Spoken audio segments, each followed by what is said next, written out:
What's up YouTube and multi-tool people? I'm Joe, you're watching my channel Ink&Iron, and it's time that we did the kind of short-term review of the GOAT multi-tool. It stands for Gear of All Trades, formerly stood for Gentlemen of All Trades, and I gotta say, good change, good change. No need to gender tools, cock and balls don't need to be involved in big hunks of metal. Anyway, I've had the GOAT for 2.5, 3 weeks now, and that doesn't sound like a lot of time, but I have gone out of my way to use this as much as possible because I find it interesting. The shtick here with this tool, it's from Kickstarter/Indiegogo, so it's crowdfunded.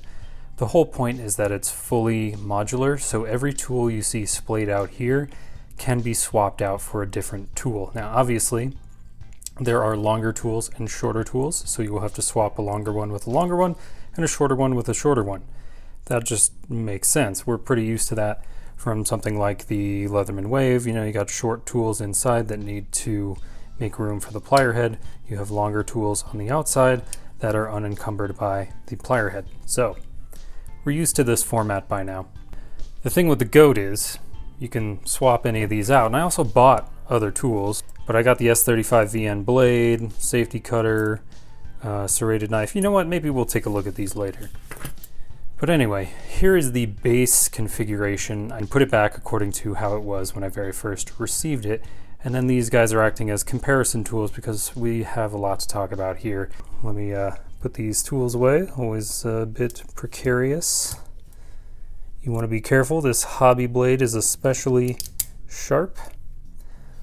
All right, so on the outside, it looks boxy, right? This is a hammering end. Have used this a little bit. The biggest problem with that is, see it falling out? You can get it to fall out. Apparently it doesn't want to do it on this video, even though it's done it before. But yeah, the bit will fall out if you use this hammer end.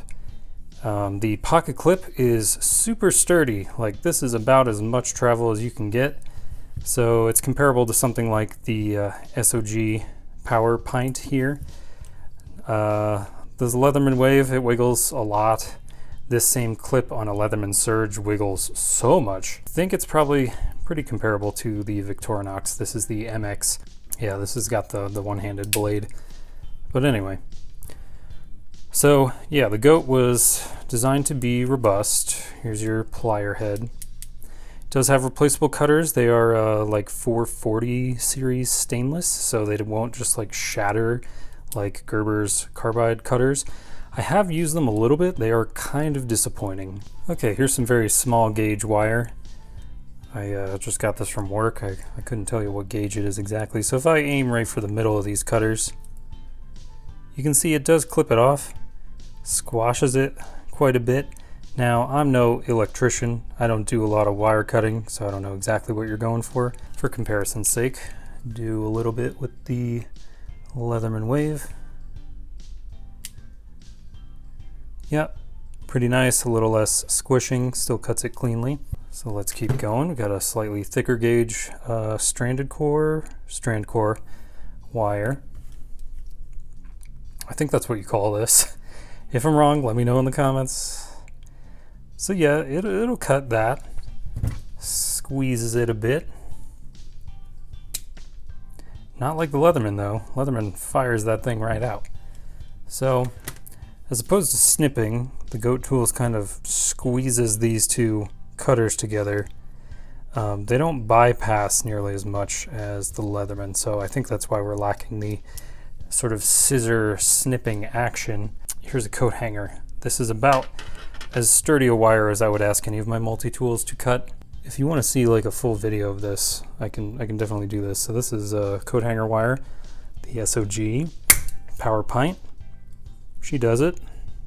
Here's the little bit. SOG, that'll do it. Leatherman, down in the hard wire notch at the base of the cutters.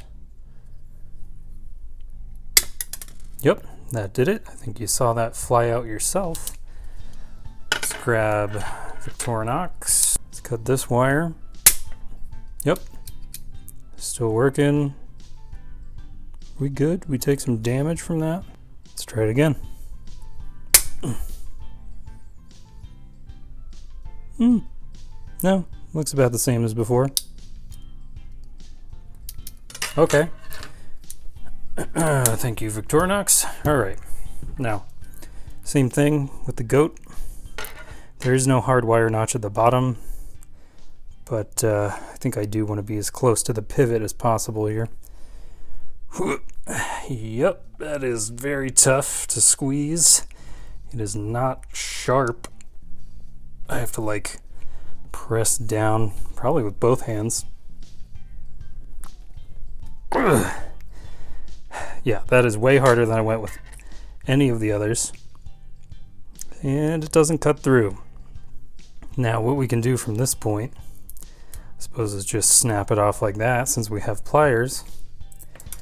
And they didn't take really appreciable damage.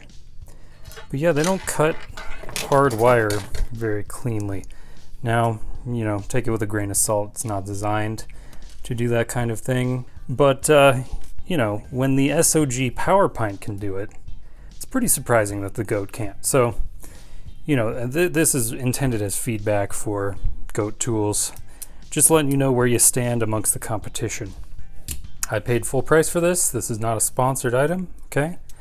So I feel entitled to my honest opinion here. All right, in terms of nut turning and handling things with the pliers, they're very nice. They're very nice. The handles open super buttery smooth. Like, they remind me of the Victorinox, honestly. They're very, very smooth to open. They're very comfortable. This, I know it looks boxy, but the fact that this is all closed on the backside is very comfortable. Like, putting my full effort into squeezing that coat hanger just now, really not that bad. Do I have any dents in my hands? Yeah, a little bit right down here, but not too bad. In terms of comfort, I'd probably put it just below a Leatherman Surge. Like, it's that comfortable, fairly surprising. And it's nice that the clip doesn't wiggle around while you're doing that kind of thing. So, like the plier heads, like the clip. Hammer, not great. The billboarding, you know, it's going to vary for personal taste. I don't particularly like it, but what am I going to do? You know, sand it off? I don't feel like doing that. That being said, I did polish these tools, most of them. You can tell the ones I swapped out. But I put a polish on there to try and smooth out the action. I did a video about these scissors. Now, they are pretty good scissors. Like this wire that was hard to cut, you know, it's no problem. It'll cut hair, no issues. The one issue I had was this spring. You can see it's visibly curved now. I put that curve in it. It came to me straight, and what was happening was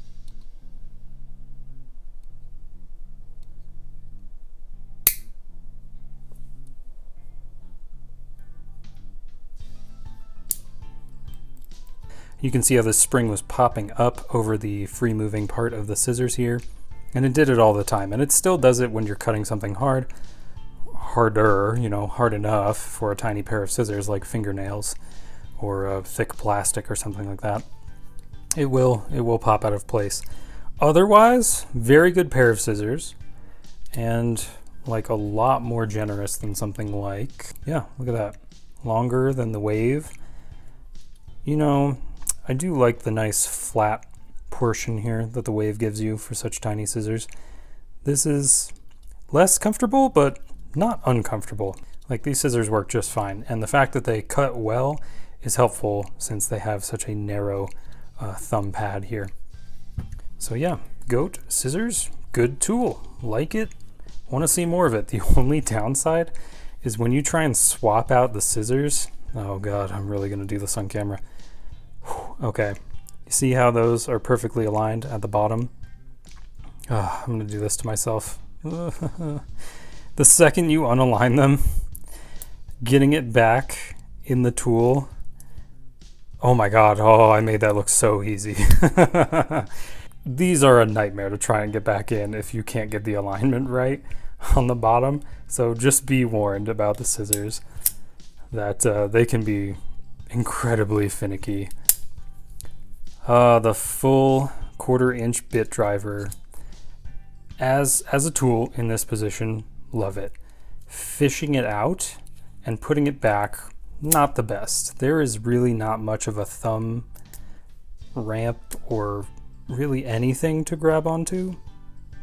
So that needs to change. There needs to be a way to pull this out easily, and you really can't reach the bit in there to get a hold of that. So maybe a little bit. Maybe I should start trying that, but yeah, it needs to be easier to fish this tool out. Otherwise, in use, very nice. It is slightly center justified. If we look down the barrel here, you can see it's very close to being in line with the center of the two plier handles. So it's very comfortable to use, and its double-sided Phillips 1 and 2 that it comes with are very handy. So they didn't just stick you with another flathead, they gave you 2 Phillips. I like that. There is a magnet. The magnet is not particularly strong. It does seem to retain the bit in normal use. You've seen that hammering causes the bit to fall out, so it's not quite up to snuff on that task. Something to be aware of. What is this? What is this V? Why is it raised? Like, it's not comfortable. Like, it's not sharp, it won't cut you, but when you're opening something like the knife blade, right, and you go to press down on this, if you're pressing on that V, that is not comfortable. So I don't know what this V's purpose is. Really, the only thing I can think is that this cutout was to help them place the magnet in the side. That's the only thing I can think of, is that it's a manufacturing artifact, but I really don't know.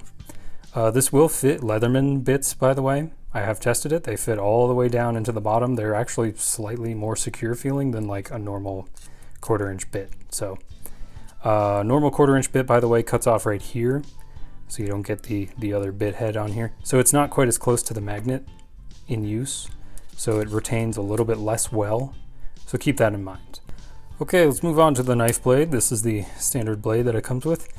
Reminds me of, I compared it to the original PST in my first video, and I stand by that. It is a very nice blade.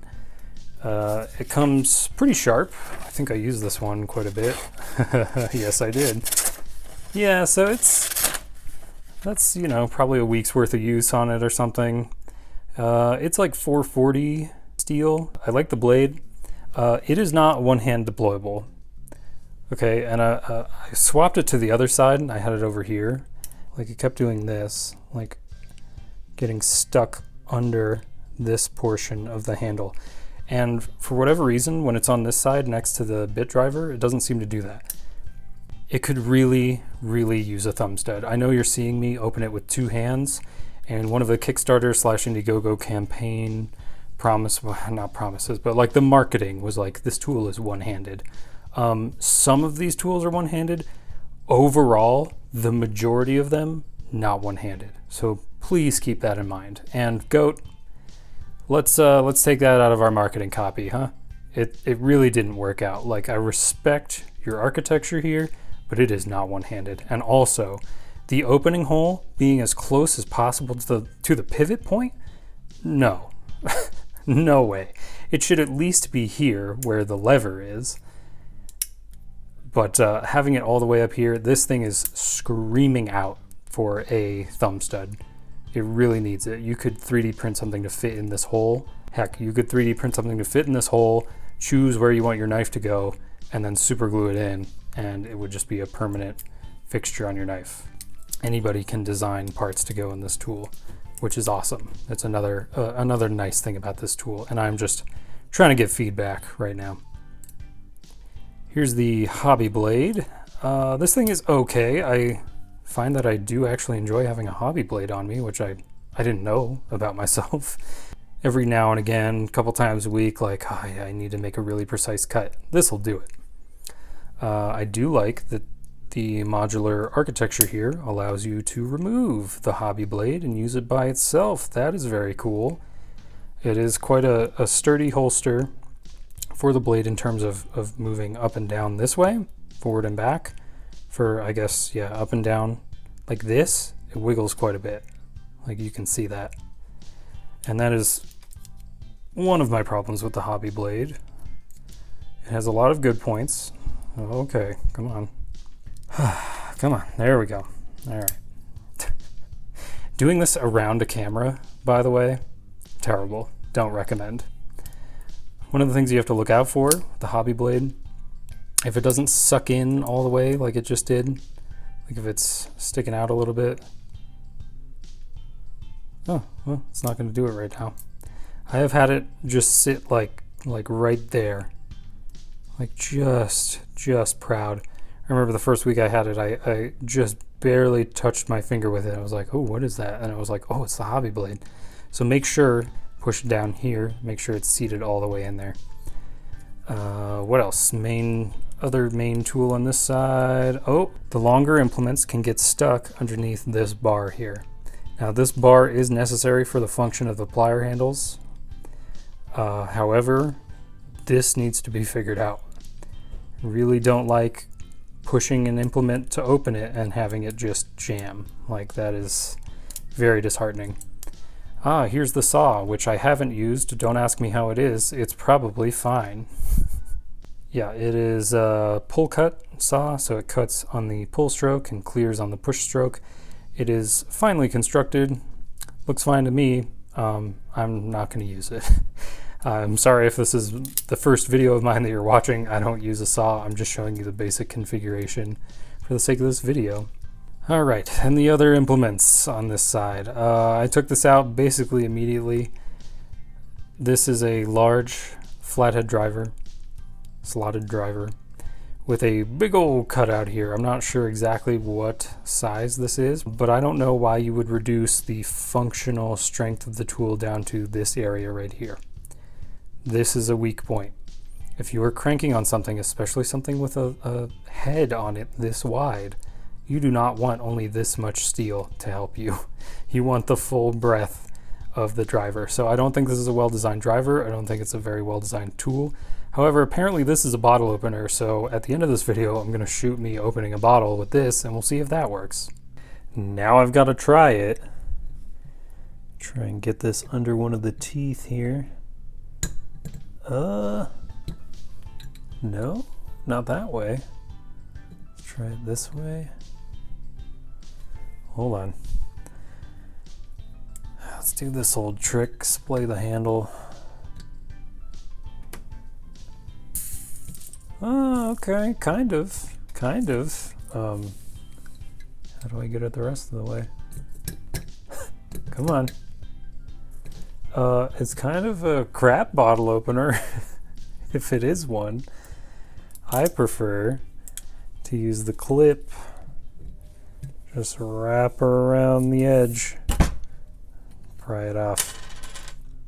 On to the next one. Another hex cutout here, probably 4 or 5 millimeter hex. This one's okay. This flathead driver, it's all right. Is it hollow ground? Very, very slightly. So it's okay. It's, you know, a utilitarian implement. Not a whole lot to say about it. It's basically the only flathead I want on my tool, but in the basic configuration you get the other wide one as well. This is a 2 millimeter hex, and this driver can actually undo all of the screws on the goat tool, which is awesome. It is so awesome to have a tool that fits in your multi-tool that you can take out and disassemble your multi-tool. Oh, I love that. Would not change anything about that tool because of how it functions. And then there's this reamer. Have reamed a bit of plastic pipe with it. It's not very proficient at that. It needs like a hollow grind here on the reamer edge if you're going to do that. It's a good scraper and a very good poker. It's a very stout tip. Basic, good implement, no real problems with it. By the way, disengage the tools by pressing on the small tools. I said that earlier, but I don't think I demonstrated it. That is the basic goat tool. We have some issues. As soon as you start moving things around, you'll start to learn more about the tool and find that it is not a beginner tool. This is not a tool you should be buying as someone's first multi-tool. Don't do it. This is for experienced tool users only.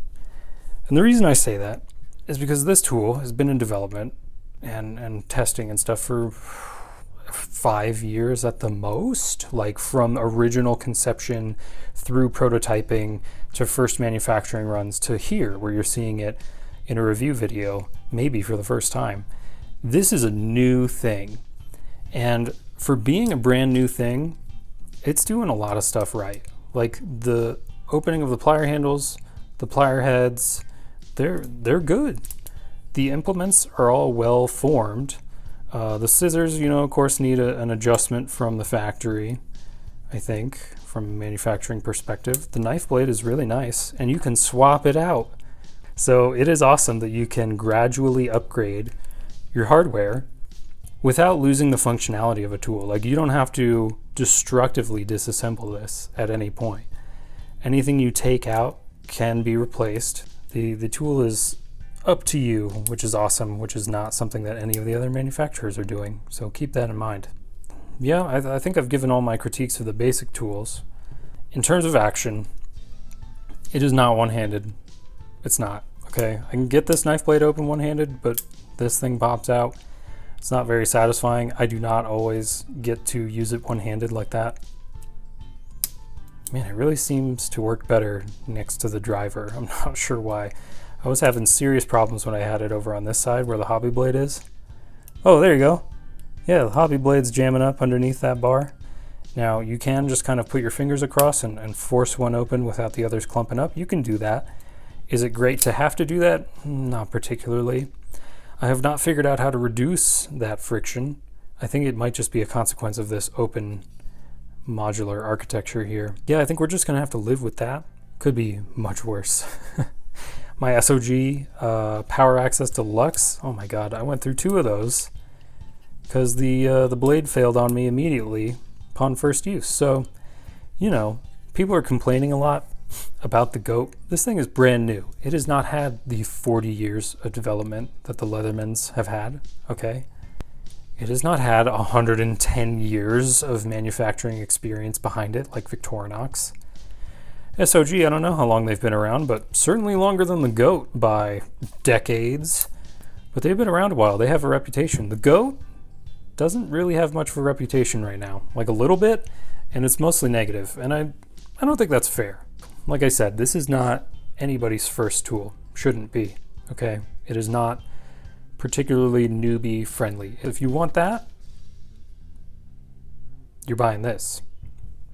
If you want something to mess with that gives you any options your brain can cook up, this is your tool. Around $100 price point, I think is pretty fair for this tool. I think it puts it in competition with the Leatherman Wave Plus, and I think it should be, because Leatherman Wave Plus, I mean, a lot of the tools are on the inside, right? I have replaced the bit exchanger with a full-size one because that's what I always wanted. And then on the other side, these tools are not super easy to get out. So the clumping almost works in the GOAT's favor here.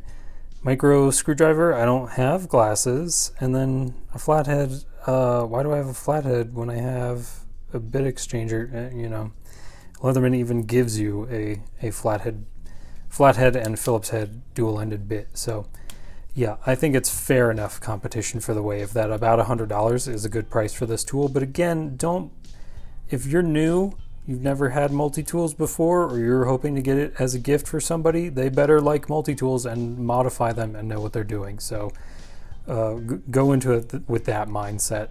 The base model, I guess, is about $100. I don't really know the price point on this because I paid $160 for, I know you're like, you overpaid, but I also got all these other implements, right? S35 VN blade, I got titanium scales also. So, you know, I bought the farm for this tool just to try and test out all this stuff because I was like, oh my god, something different. This is awesome. And the modular aspect of it appealed to me then and still appeals to me now. Like, I love being able to swap out these tools. By the way, let's talk about some of the tools you can swap in and out, how useful they've been to me or not. This is the 3 and 5 hex wrench. When they sit together, they make an 8mm hex wrench. And that's pretty cool. Unfortunately, I haven't really needed them, so that's unfortunate. The S35 VN blade, this thing's freaking sweet. I have been using it, so you can see when it cuts well, it's cutting well, but yeah, this thing needs a touch up. I've been running it against wood tables and stuff, doing uncouth things to it. I do want to talk about this, the serrated blade. This is underwhelming. This is super underwhelming. Like Leatherman's serrated blades come super sharp. SOG's serrated blades come super sharp. Have not tried Victorinox's myself, but look at this.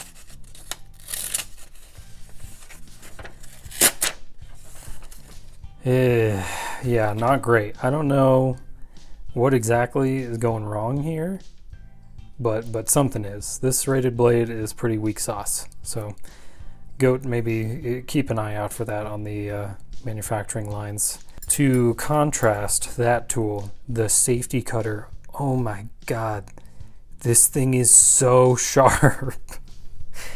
I didn't know a safety cutter could be this sharp until I got Goats. And then I was like, what? Like, it's sharper than a knife.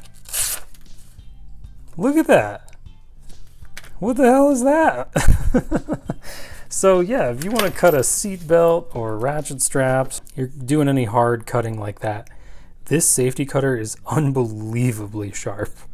It is dope. It is definitely one of the add-ons that you want to keep an eye on and get for yourself if you think you might need it. The file. So I got the file. You guys know I'm a file guy. I'll take a file over a saw. And this file is kind of weak sauce. It's sort of with the serrated blade where it's like, it looks like it should be fine. In practice, really not that great. Like, really not even that great at like filing nails. Like, what is just not deeply furrowed enough in the pattern to do appreciable work. I have tried this on metal. I don't know if it needs to be hardened more. I don't know what, but the one thing I do want to point out on this file is that if this file pattern weren't here and this were just a blank of steel, this would make a fantastic thing to sell for the Goat. Why? Because you could then hand tool your own implements. Whoa! Look, not everybody has a CNC machine. I am a total novice when it comes to CNC cutting, and I've never cut metal. I've only cut wood and plastic, so yeah, if you could give me a blank that I can tool by hand into an implement, I would be thrilled. If you would also be thrilled, please leave a comment on this video so that Goat knows. Can opener, really underwhelming. Like, I saw it and I was like, oh, it looks like the one on a Leatherman. That should be all right, but it is not very sharp. Okay, the tip is okay. I did use it once and we're gonna roll the clip.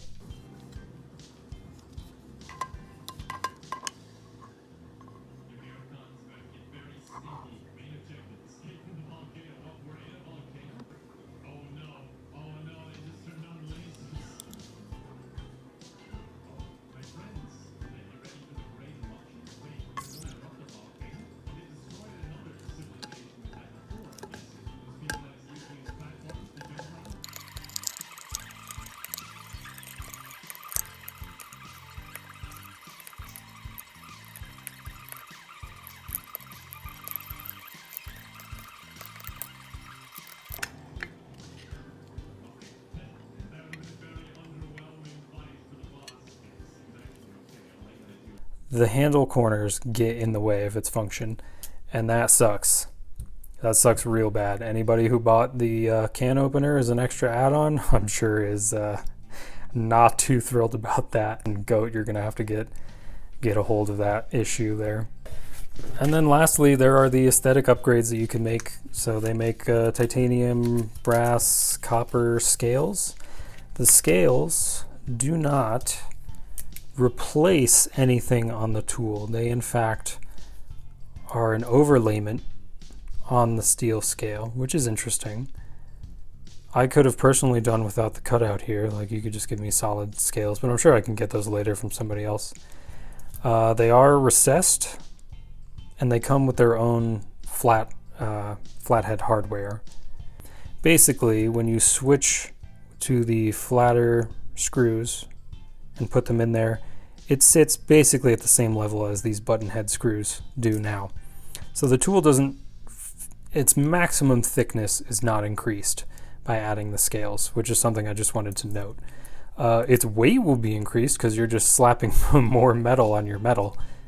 And yeah, so just make note of that. If you're going for ultimate lightweight tool, slapping aesthetic scales on there is not going to help you. Well, thank you all for sticking in there of my extensive short-term review of the Goat tool. I do like it. I think it has a lot of potential. I like that you can swap your tools around. That's awesome. I think the pliers and the action are very well tuned until we get to the internal tools, and that's where we need a little bit of work. Also, another thing, Goat, why aren't the tools taking up all of this space exactly? Am I meant to stick my finger in here and pull tools out? Because I thought that's what the nail nick was for. So like, please make up your mind. Am I supposed to put my finger in here and pull stuff out? Or am I meant to use my fingernail and pull stuff out? Don't do both. It's a waste. All right. I think that's enough ranting and raving for one day. If you've stuck around to the end of the video, thank you so much. I've been Joe. You've been watching Ink&Iron for more multi-tool content, as well as fountain pens, typewriters. I'm doing shorts now. Oh my God, I got a lot of stuff going on. Like, sub, do the things, and I'll catch you on the next one. All right. Bye.